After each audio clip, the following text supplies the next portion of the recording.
All right.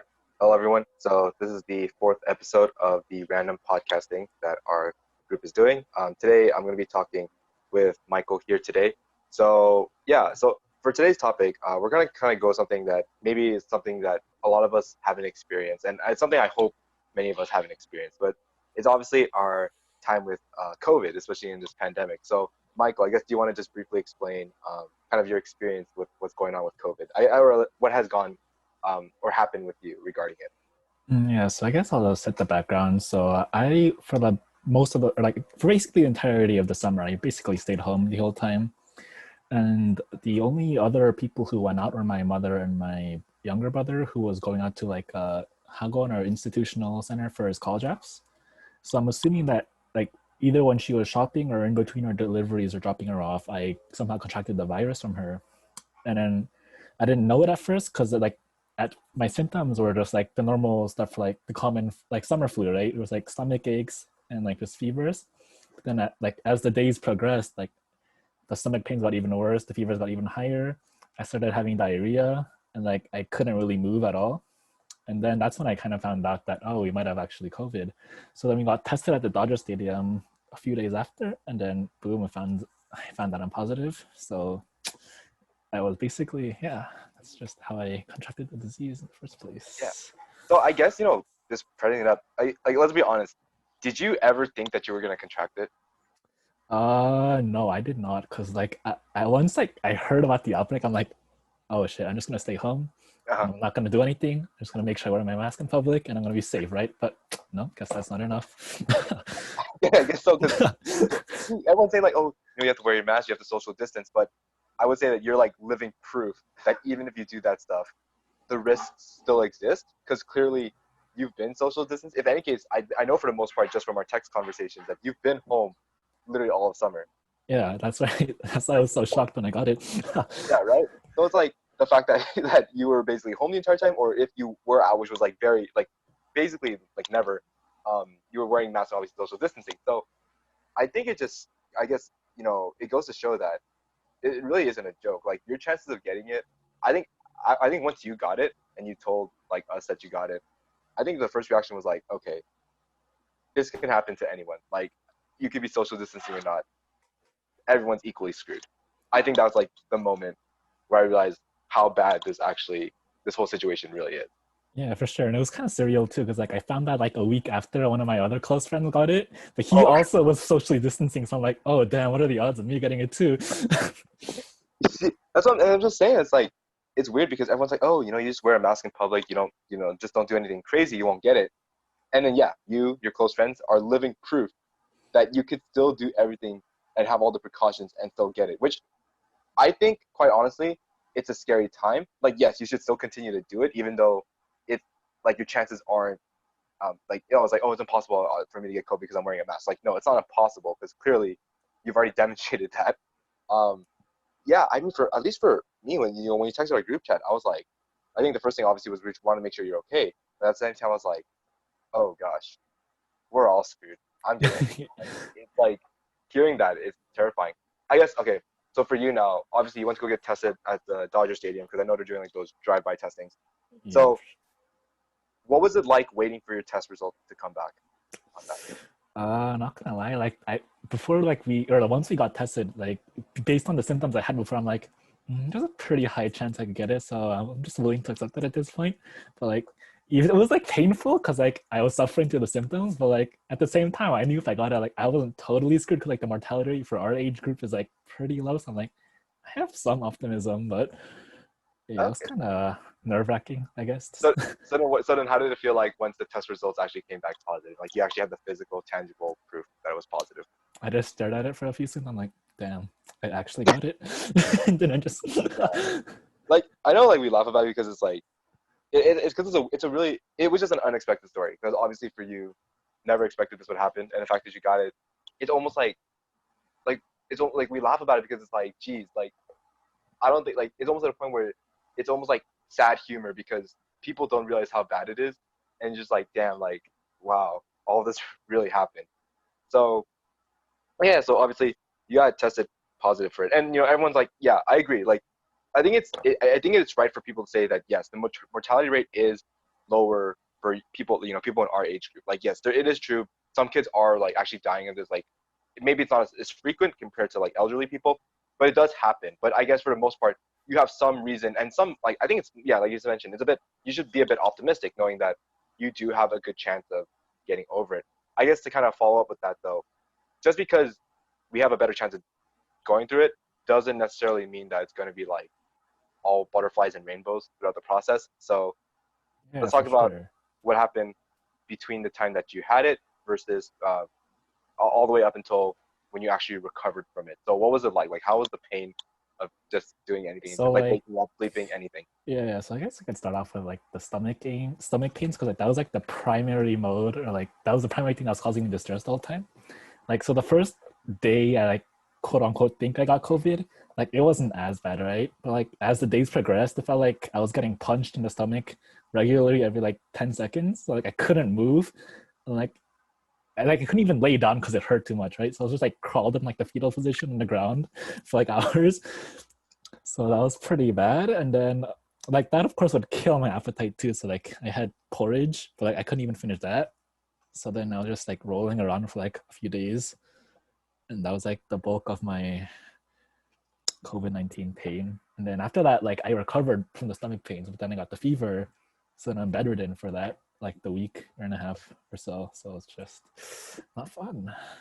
So like so the pain was that unbearable, like you couldn't like do anything at all, like straight up. I could not know. Okay, so I guess going continuing with that though, because I think okay, the fact that I mean you got it is pretty unfortunate, but I would say that the fact that you got it before school started is kind of it's kind of better, because if you had got it when school started, you definitely would have been kind of screwed, especially with classes picking up and Yeah, all for that. sure, for sure. So I guess I know you said you basically couldn't do anything, but was there anything that you realistically could have done when you had those stomach aches, or were you literally just for like hours just in the same fetal position on the floor? It was like either in the fetal position or I was like moving to the bathroom in and out. So it was just, yeah, I actually couldn't do anything. Like if I had contracted it during the start of the school semester, I would have probably just had to take a leave of absence because I would have been too far behind. I get So you. that's just, All right, I see. All right, yeah. nothing is. So you mentioned there's a stomach pain area of it, and then you have the fever parts of it. Mhm. So let's talk about the fever parts, I guess. So how was it during the fever part? Because obviously the stomach pains aren't there, but having a fever is still not the best shape in the world. And I don't want to make it seem like it's like getting a fever is better than getting a stomach pain. But was like the pain more bearable when you only had a fever? I guess like it's not really pain, but like it's a different degree of suffering. Because like once you get a fever, you know how you get like either really hot and sweaty, right? And then like since you're hot and sweaty, you want to like cool down, right? So then you try to like put ice packs on your head and stuff, but then now you're freaking cold, so you're like balancing between the hot and cold body temperature. So that in itself is just like suffering. Like it's not, of course it's not as bad as the stomach pains, but then like still kind of annoying to deal with, you know? Yeah, no, I get you. I Yeah. mean, anyway, getting a fever in general just sucks. I know, I get what you're saying. It's like you mentioned, it's a different degree of suffering. Yeah, no. I guess another thing is though, because obviously you mentioned how you and your mom both had contracted it, and then maybe your brother had it too. Who knows? Like he probably didn't express it as bad as you guys did. But I guess for you, because obviously you getting it is one thing, and I think if we got it for some extent, we're like, yeah, I think we'll be okay because we're younger, definitely don't have the worst immune system, blah blah blah. But was there ever any concerns about like family members catching it? Like for example, your mom. Was there any concern for her and how she was dealing it with it or anything like that? Surprisingly, like her symptoms were like not as bad as mine for some reason, but like I was more concerned about like since the transmissibility of the virus itself is pretty high. Like I had my grandmother living in my house too, so I was afraid of giving it to her. So then I just like had to make sure to like self quarantine in my own room or Mm, like between the toilet for like the whole 2 weeks, 3 weeks that I had it. yeah. No, I definitely get you. I mean, okay. I think another thing because you mentioned self quarantining in your room. Like, did you ever get just like extremely like bored? Like, I know this seems like such a first world problem that we can think about being bored instead, but has it like did the boredom ever kick in, or are you just in so much pain that you can't even think about anything? Honestly, I couldn't really think about boredom because I was just in pain. But yeah. Okay, so when speaking about pain though, because I know it's bad during the day, I can only imagine what it's like trying to sleep. So what was that experience like? Oh, my sleep schedule is definitely like really screwed up. So like with the virus, I couldn't really sleep for more than like 2-3 hours. So I was just doing like I forget what you call it, but like intermittent sleep, like the segmented sleep patterns. Like Polyphasic, right? yeah, that thing. That's like what I was basically doing, but not of my own free will, but because I was in pain and I couldn't sleep. Oh, jeez. So So like were it'd be you like 1 to 3 a.m. I'm sleeping, and then 4 to 6 a.m. I'm awake, and then like 7 to 9 I'm sleeping again, and it just goes on and on. So it's just suffering. so you'll be sleeping in the middle of the day. You'll be sleeping at night. This is like like random sporadic times throughout the day. Yeah, for sure. Yeah. Oh, jeez. Damn, that sucks. Like, And but then like sometimes I would like have these periods where I'm like, oh, I could actually sleep for a bit, and then just waking up to like sudden stomach pain again. And then after the oh, toilet, I jeez. go, Dang. Damn. Yeah. No. I mean. I guess. I mean. Because I didn't catch it. Um. I can only imagine what it's like to go through. Because I don't think even any like illness that I've ever had in my life, like if I was ever sick, compares to something like this. Like, yeah, it'd be like headaches, but you know, but like headaches. I could imagine like nothing compared to getting, which is like I'll put it this way. There's been never been a moment where I've been on the floor crawling just to move. yeah, So that is a moment you do not want to have. yeah, Thanks. yeah. But so I guess let's talk about the time. Like, when did you start realize that you were like recovering from it? Like when things were getting better. I guess like it was when like my fever started to subside. So like I would say like the 2.5 week mark, I think. Mm. Yeah. And then that's when I started like becoming a bit more active in the group chats and then like saying one or a few things. But Can definitely remember that because I remember for a while you dipped out of the group chats because yeah, I mean you couldn't do anything. I don't blame you because like if I was in your situation, the last thing I want to do is like tell my friends like, yo, this is the fifth time I've woken up today. Like, yeah. I totally get you. Like, you're already in pain to move. Imagine just trying to text. Like it's already hard enough to type. But no, I can definitely see what you're saying regarding that. So then you got tested again, obviously, just to confirm that whether you were positive or negative, and it came back negative the second time. I mean, thank God. Yes, thankfully. So how did you feel like once it came back like negative? I was just glad to be free from the pain that had chained me to my room and the toilet for like the past 2-3 weeks. So I was just like, my suffering is finally over, and it's just in time for school. So I'm glad about that. Uh, has there like in your opinion has there ever been a moment in your life that was worse, like physically painful as it was during that like 2 or 3 week period that you had COVID? Like the only thing I could the only thing I could compare it to is like kind of the same thing, but it's like stomach pains. Because like when you have it, you feel like it's the end of the world, but like when you're done with it, you're like, oh, it can't be that bad again. And like the next time you get the stomach pain, you're just dying on the ground again. So it's just a repetitive cycle. I think the only difference this time is that the stomach pains last for weeks rather than Yeah, for sure. like maybe like instead of 1 or 2 days, it lasts for weeks. No, I definitely get you. Damn, no, that definitely sucks. So I guess okay. So obviously the thing is, you get tested negative, you come back home, everything's fine, right? But even before you caught it, the sad thing is like people have to go out and get groceries. We have to go shopping. We do have to go out we do have to go outside for like basic necessities. Yeah, for sure. And even for you, the thing is like yeah, you have to do those things. But like we said, you're proof that even if you social distance and you quarantine yourself or you wear a mask, that people can still get it. So whenever your parents went out shopping again, or if you ever went out in public, did you ever feel worried that like there's a chance you might get it again because of what happened to you? I mean, yeah, that was always like a threat that was in my mind, because like even with the mask and social distancing, that doesn't like completely reduce the chance of getting the virus, right? Yeah. So like there was always like that thought in my mind, like, oh, I could get it again, but like what can we do? We kind of need to go out to get necessities. So like it's kind of just like you just have to live with it, like that threat. Yeah. Would you say that you got even more careful after the experience? Like were you even like social distancing even like Oh yeah, for sure. Like even when I went to like grocery stores, like even though there's like a limited amount of like quote unquote social distancing, because like there's like you have to move between the aisles, right, to get uh, like different stuff. Like I still like the moment I saw someone come in, I started walking the opposite direction. So like I just tried to avoid as much people as possible.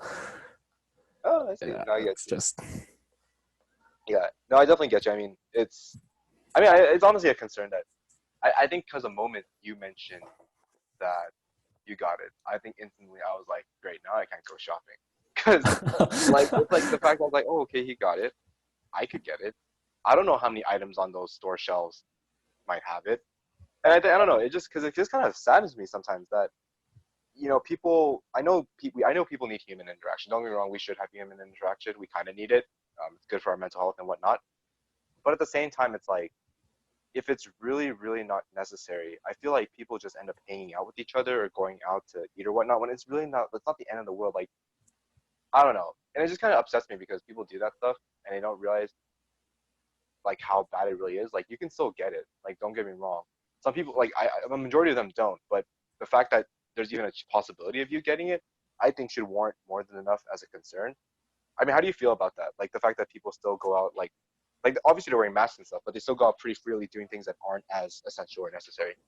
I mean, yeah, so like it's just like because like America by itself is like a very in the quote unquote independent nation, and that like people are free to do what or like they feel like they have the entitlement to do whatever they want, right? So I guess that in a way there's like a double-edged sword because like it's good because you could like practice your free religion or do whatever you want in like the pursuit of your Mm-hmm. work, right? But you could also ignore things that are necessary. Like you see countries like South Korea or like I forgot like some other European countries that like took the government took stricter quarantine measures, everyone followed it, and like the coronavirus like mostly eradicated in those countries. But like in here, people like didn't or like it didn't help that like the government didn't take as much of a serious response. But like the fact that more people are like don't think it's as detrimental to their potential health is like I think it's a bit saddening to see. Yeah, I If we all definitely like work together to like just like I don't know quarantine more effectively and social distance, we could like have a society where the coronavirus wouldn't have lasted until like basically September from May March. yeah, So it's March. kind of tragic, but Yeah, too. So I guess talking about this stuff, we'll lead more into kind of like I guess kind of like a lot of discussions going around about COVID or the mask and stuff like that, which can be kind of political sometimes too. I mean, the fact that this whole situation turned into a political issue rather than more like a human health kind of thing kind of upsets me.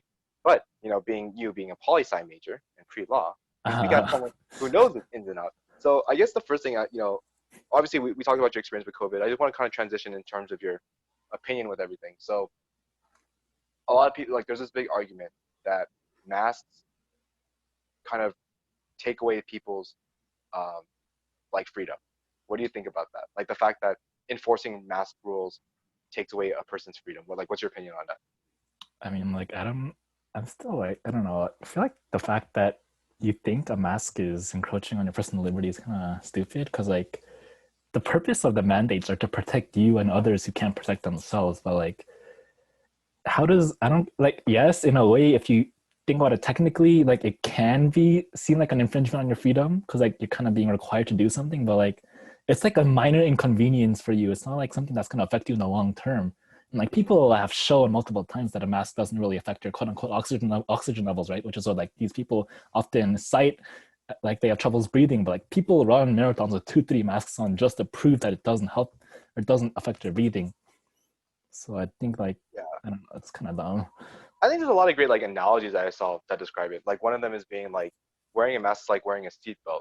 You don't do it so that like because we're saying like oh yeah we want to restrict your freedom. You're doing it because it's like a safety precaution. Otherwise, people would just go out really not wearing seatbelts half the time. Yeah, for sure. And like there, like there's these other stores that have like no shirt, no shoes.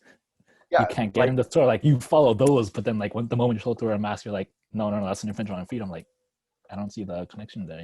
yeah, exactly. Like we wear clothes so that way we don't weird people out in the middle of the street. As I would like to think that that would be the best way to do it. Yeah. I know it was funny because like I think I told you this joke too. I managed someone where I put on a mask and I texted you guys and I was like, "Yo, I put a mask on and somehow I still had my rights." Like I was texting like what is what do you get as taken away from you? You wear a mask. It's not like all of a sudden you can't practice your religion. You can't say what you want. It's like what is it like? It's not taking away any rights from you. If any Yeah, case, it's just exactly. You're wearing a free to mask. do as you wish. Like you only get to live with like a minor inconvenience, and Yeah, that's like even when you're only going outside, which you shouldn't be in the first place. So like, yeah. So like I just don't know why people are so stuck up with like oh they're like oh yeah the masks don't really do anything. And see there's this one I don't remember where I saw it. It could have been on TikTok, it could have been on Instagram, but I was seeing this guy. He said that as a PhD immunologist in the middle of a global pandemic, seeing people not wearing masks, he said now I know what it's like to be a climate change scientist trying to tell people about the environment. Like it do be like that. like and that's so weird. like, what do you think? Like the fact that some people are so strong-minded that they won't even listen to people who have years of experience. Like, okay, you take a PhD immunologist, right, who has spent, They 4 spent their years of life sort of dedicating exactly, their yeah. like 4 years of undergraduate, maybe 1 or 2 years of like masters, and then like 5 years of a PhD. Plus, they continue to study it, like their postdoc, and then that's their main research, like their research lab or whatnot, just focus on doing this for life.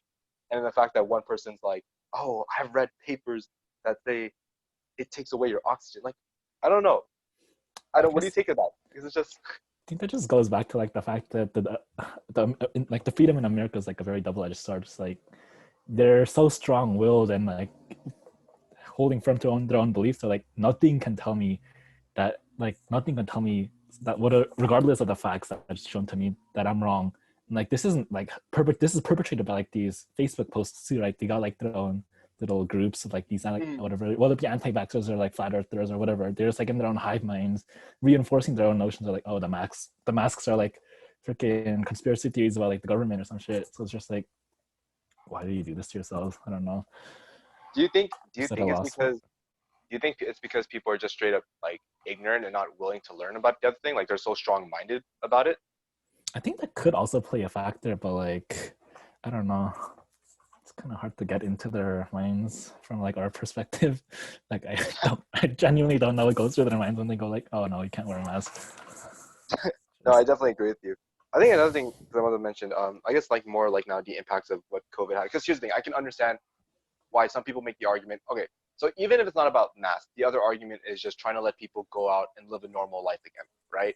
Which obviously, I don't know if people realize this, but because I'm STEM, you were studying STEM for a while too, and obviously we hear things from our professors, and it's like if you have a virus out there, and yeah, even though people are wearing masks and stuff, if you continue to put more people out there, you're only increasing the possibility of it spreading. Like every person becomes a human vector that has the ability to spread a virus.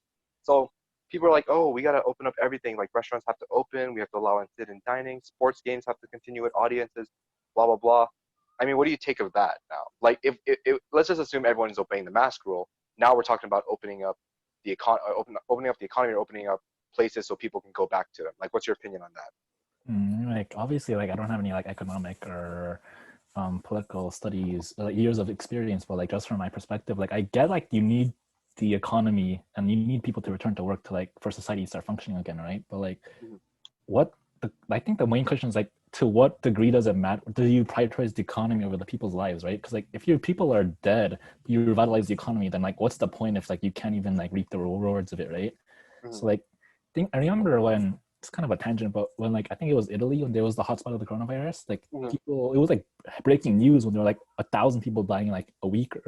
Mhm. Now it's like 10s of thousands of people in America, and that's just like not even newsworthy now because we're just like accepting the fact that corona is part of our society. So like, I think that's a really sad reflection on what we've become in the past few months. Yeah. No, I mean, because I get it. Like, there's a lot of small businesses that I feel bad for because it's hard for them to continue to do the work, especially if you're like, your own small independent company. You're just trying to sell clothes or food or whatnot, and then all of a sudden, things happen. Like, things are getting quote unquote better. Like, people are doing to go options. It's still pretty. It's not, it's not the same anymore, but it's still happening. Making it's making it a little bit better, not the best that it could be. But I just think about it a lot of times too, like sit-in dining or going out with friends to the mall or stuff like that. Even if a vaccine came and everyone started getting the vaccine and life came to quote unquote normal. Actually, let me rephrase that. I don't know if life is ever going to become quote unquote normal anymore after this. Would you agree with me on that? I definitely would agree because like a lot of our structures, like the way we just go out in public now has been changed so drastically by the virus. Like even when it's gone, I think people are just gonna be more conscious about like their health. So like I don't know, I feel like there'll be a lot more regulations. Mm, Like I mean, like I guess in a way that'll be a good thing, but like it'll also just not be how we used to be in the past, for sure. yeah. No, and I think for me, it's like just thinking about it.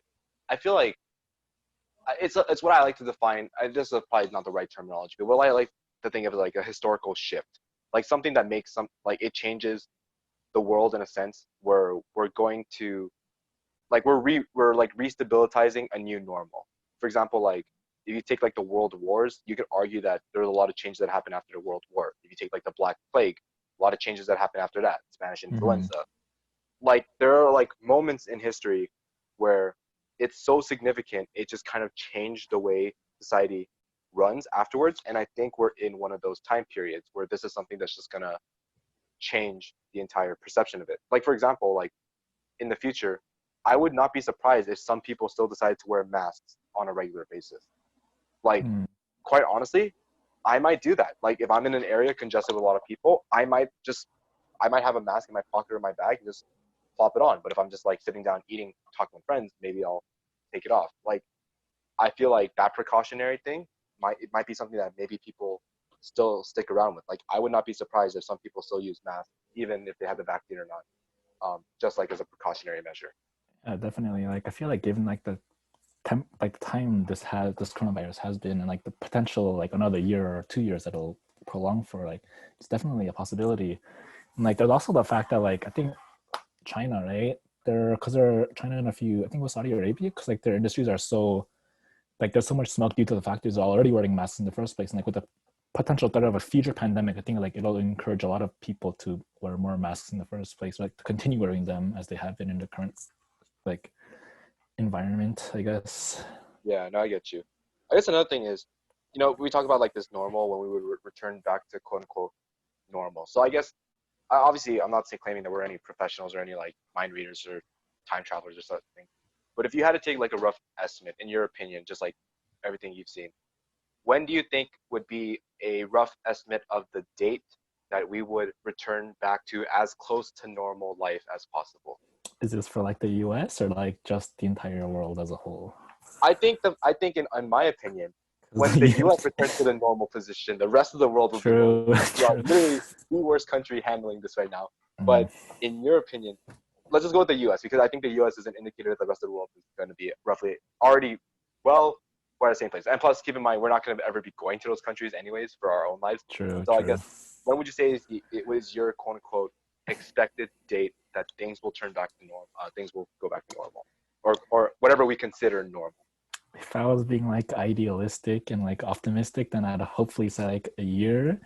But like given like the current trend of the virus and the number of people getting it still, I'd say like another 2, 3 years, maybe like 2024. You think till 20? You think I 2024? That's when think given like how bad we've handled it right now, I think it's a very real possibility. like even if the fact that we could get a vaccine by next year, you still think 2024 is like or like around that time period is still like a Yeah, time. because like even though we develop a vaccine, like it's still gonna be like in the preliminary stages of testing, and like we don't know for sure whether it's gonna work or not. Mhm. I mean, like, and given the fact that even if it does, like there's still the whatever the anti-vaxxer, whatever how big that populace is, and the other people who just don't give a fuck about the virus either way. So there's it's gonna be doomed. I don't know. Yeah, I no. Hmm. Interesting you say because I mean because here's the thing like obviously we're both college students and the biggest detriment that happened to us is the fact that we have not been able to go back to school this semester. I trust me, I believe me, I would love to have gone back to school online in person, see all you guys and all my friends again. Um, obviously not. That's not the case. But thinking back on it, a lot of students I know are after like they're trying to say like, oh, it's students like this like if you go on like Google or whatnot, you see like for example USC had a big thing where students were catching coronavirus, right? And you see a bunch of comments saying like, oh, it's student like this that are making our chances of getting back to campus in spring unlikely. And I mean, quite honestly, I felt like by this summer you didn't need like a fortune teller to tell you that this entire year, in my opinion, should have just been thrown out and been online in general. I don't think Yeah, like I know we want to go back. Trust me, I would love to go back to like I miss seeing friends in person. Like I miss hanging out with you guys and stuff like that.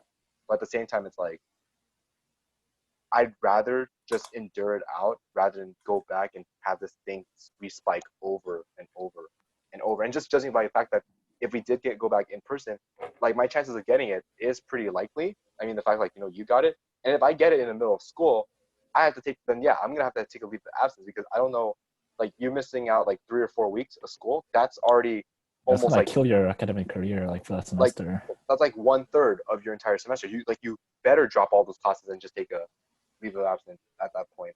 Especially if you get pain that's unbearable. Like, because if you push through it, and you still try to do your work and stuff, it's not going to be your best work and it's going to tank your grade. And three to 4 weeks worth of grades is already enough to make a big impact, especially if you're not doing well on it. Because at least for me, my expected time date when I was thinking that everything would quote unquote go back to normal, I was thinking at earliest the summer of 2021 at earliest. Mm. And then I was very hopeful in thinking that we would return back to school by the fall of 2021. So in about a year, I was thinking that we'd be back in person. But like you mentioned, I mean, I have been thinking about this too. You get vaccines. Yes, sure. We make it, but how are we going to distribute it? How are insurance plans going to handle it? Are we going to charge everyone for it? Are we going to make it something that's accessible for everyone that's free? Then you have the whole like anti-vaxxer argument, which again goes back to my previous point. There have been people who study this stuff for years. I don't know why we can't just listen to them, stuff like that. Like, no hate on Sure. anti-vaxxers, but honestly, low key, I kind of do. But I it's just get like you. a lot of times there's there's those extra things that happen. Like, yes, you get a vaccine, but how are we going to administer it? Like, is it going to be something that's affordable for everyone? Are we just going to make it free? Or are we going to charge people? Is it insurance plans? How's the healthcare sector going to handle it? I think there's the fact that we're thinking that once the vaccine comes out, everything will turn back to normal. But I argue that even when the vaccine comes out, it'll take weeks, if not maybe months, to still figure out what to do. And then it brings up another question. Whenever you're applying to college or you're going to school, right? They make you fill out an immunization record, telling you like, oh, for measles, varicella, like all those different or varicella, stuff like Yeah, that. yeah, Like, yeah. there's a bunch of different like diseases on the list, like polio, stuff like that. So are we now going to make it a requirement that on an immunization record that COVID is one of those factors? Like, if I want to return back to in person in fall 2021, let's say that it does happen, right? If I want to return back to campus fall 2021, do I have to prove on my immunization record that I've gotten the COVID vaccine? Because if that's the case, then yes, we have to consider like that idea of like, is this vaccine going to be accessible? How are we going to administer it? And all that stuff. So I think it's a really, really confusing time. And like just given the fact that like even I don't know like because like there's a certain subset of the populace that like takes the masking very seriously, right? But like if the other like what 3/4 of the people don't really care, then like it's not gonna matter what the 25% of the people do because the 70% of the people are gonna make it even worse. So like I feel like even with the virus coming out, as long as like we keep half-assing it, like if only some people keep focusing the regulations and social distancing, and the other guys don't care about it, then like it's not going to change anything in society. Yeah, You know, no, I like I agree. I think another analogy would be like it's like driving a car. If you have four wheels that are functional, you're great, you're fine. But the moment you pop one wheel, yeah, it's only one wheel, but one wheel makes a big difference. Like yeah, for sure. you're gonna make it like what at most 20 more feet before your car just completely slides on the road and it's just screwed. I mean, obviously, in just all honesty, I don't think, at least in my lifetime, there's gonna be a point where everyone's gonna be on the same page with everything. Like whether it be COVID or just any political argument in general, in my lifetime, it's not gonna happen. No one's gonna ever agree on the same thing, and that's totally fine. I think having different opinions is okay, but when it comes to certain subjects like this, where the biggest risk right now is like your health and like a human life. Like you only get one life. Let's be real here. I mean, obviously, okay, religion, stuff like Yeah, that. That's not religion aside, yeah, religion stuff aside. Like I know there's people who have certain reservations about it, and like yeah, that's totally cool. But it's in just generic form. You only get one life, and the fact that like we're just putting that at risk, like the fact that like oh, like some people will literally treat it. It is what it is, Trump. But yeah. you know, at that point, it's like I really do wonder, is fall 2021 going to be normal? Like, yes, I really feel like we'll be back in person, but at the same time, it's almost like a transition period. Like, we're still going to be having to do things in that time period. Like, I would not be surprised if I went to class in fall 2021 still wearing a mask because I didn't want to catch it. Like, I would not be surprised if I did. And I wouldn't mind doing it because it doesn't bother me. I still have my rights. Um, so I don't know. That's my partake on that. But do you really think it'll take that many years for like the virus and like all the administration stuff? Like, do you think it'll take until 2024 Or maybe about it? like that's like probably like the latest, but like I like strongly feel like it's gonna be past 2021 at least. Hmm, I see. And I don't know. considering that it's It's only like at the time of this recording, it's almost September technically, but like August 2020. I don't know. It's like you think about it and you're like, wow, it's a lot of time. Like today's August 30th. tomorrow will be August 31st. Maybe a lot of progress can be made, but it just seems like every passing day it just gets worse and worse. Yeah, just Right given now, how like we've handled yeah. it as Americans, that I was kind of looking at it from a more pessimistic side, I guess. Mm. I mean, because like right now I'm looking at like my computer, I'm looking at the John Hopkins like coronavirus map, and we're at 25 million global cases, 6 million in the U.S. Yikes. Right? And people were 25% of the COVID. like, Oh my we're lord. literally 25% of all the COVID cases, and then people are going to be like, oh, 25 million. And you look at the deaths, and the deaths right now, the total global death is 800, almost 850,000, right? 850,000, almost 185,000 being the U.S.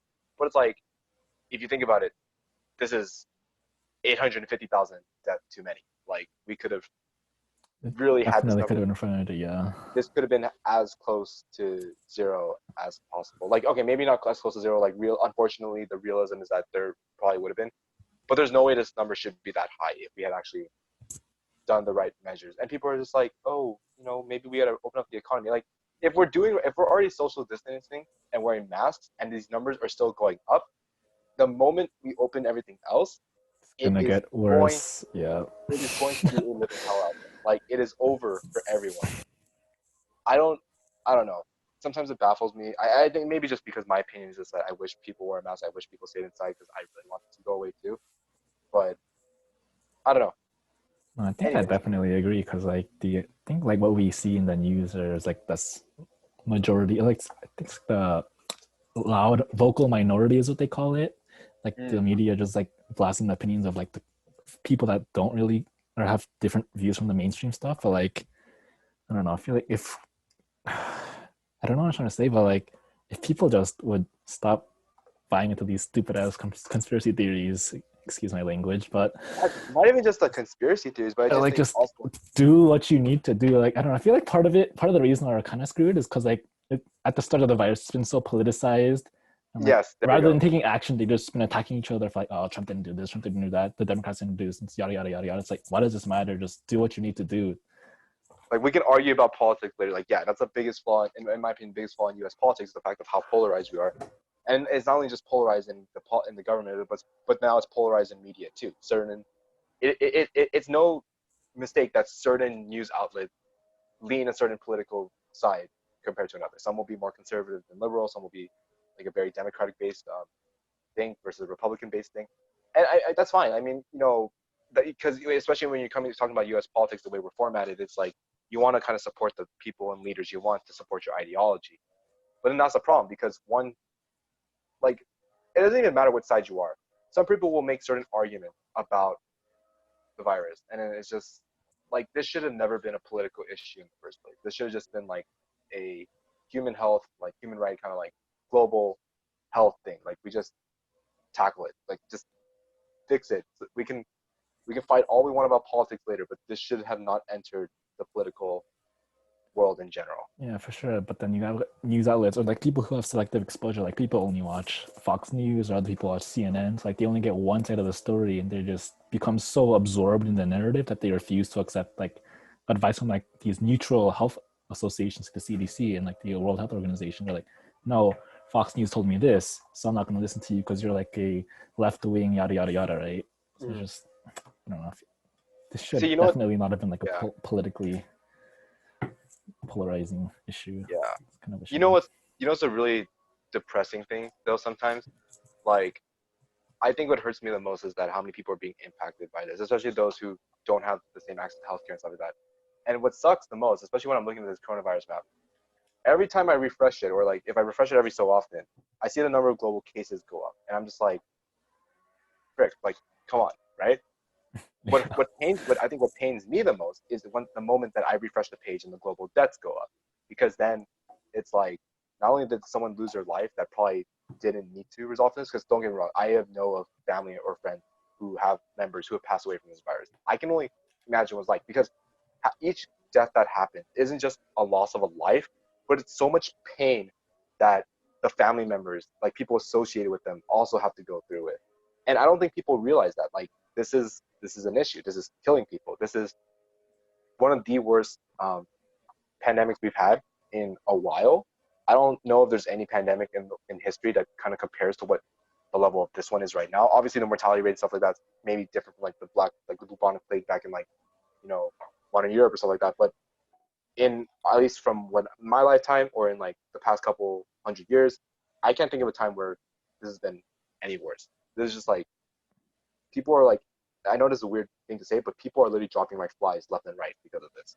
Oh yeah, I get that for sure. Cause like, I don't know, like there was the polio epidemic and like the smallpox, but like even that wasn't to the degree that we have today of this mortality rate.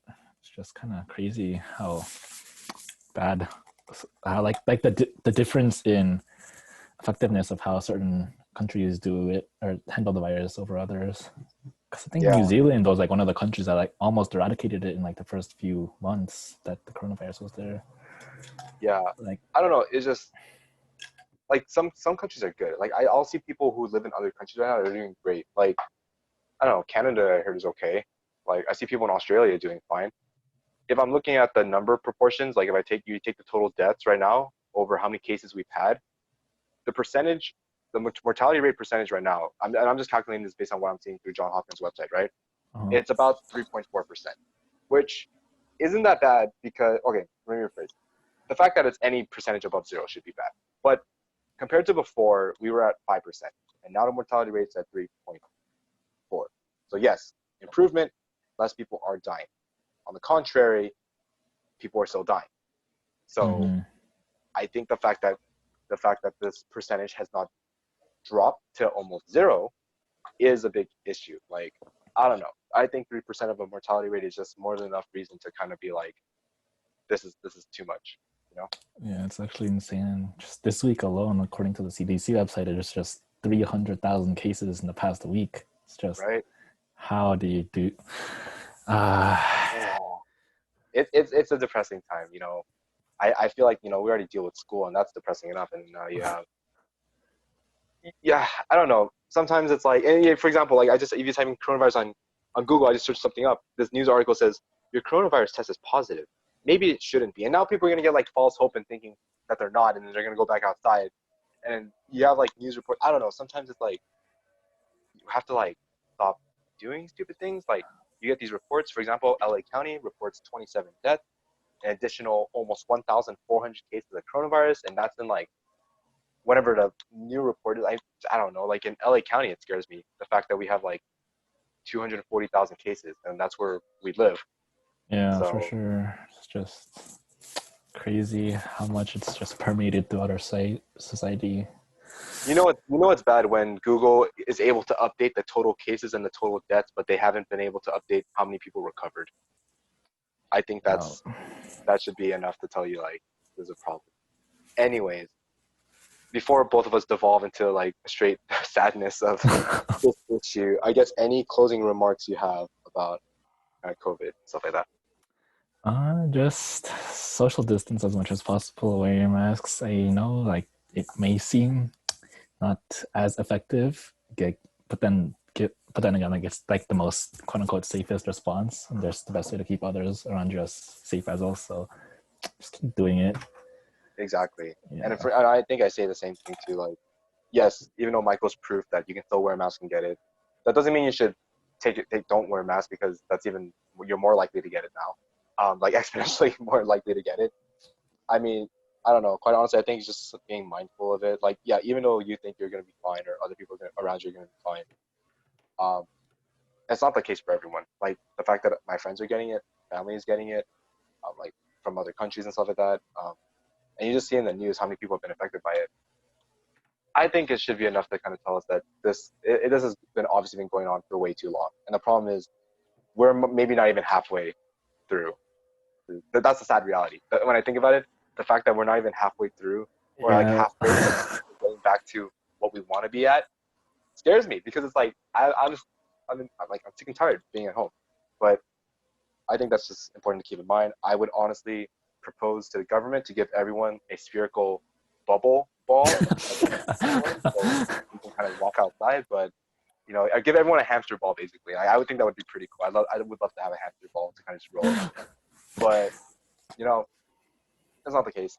Um, But yeah, anyways, Michael, obviously, thanks for obviously coming in to share your story about it. I know it's obviously it's a lot to say because it's COVID, a very personal matter for you because like affects your body and like whatnot. But definitely appreciate the talk. It's a good talk, and I hope everyone out there just please stay safe, especially in these times, um, and don't do anything crazy. Don't be part of the population that adds to our increasing coronavirus rates. Thank you. There it is.